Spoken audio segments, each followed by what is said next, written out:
За моите деца, за моите сърца, какво да ти кажа, златни са.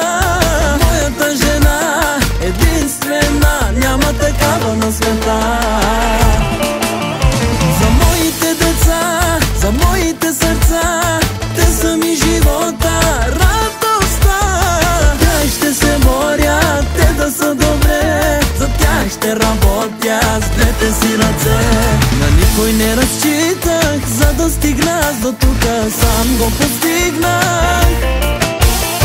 Никой не остава с наведена глава в живота и аз се усмихнах. Няма фамилия като нашата.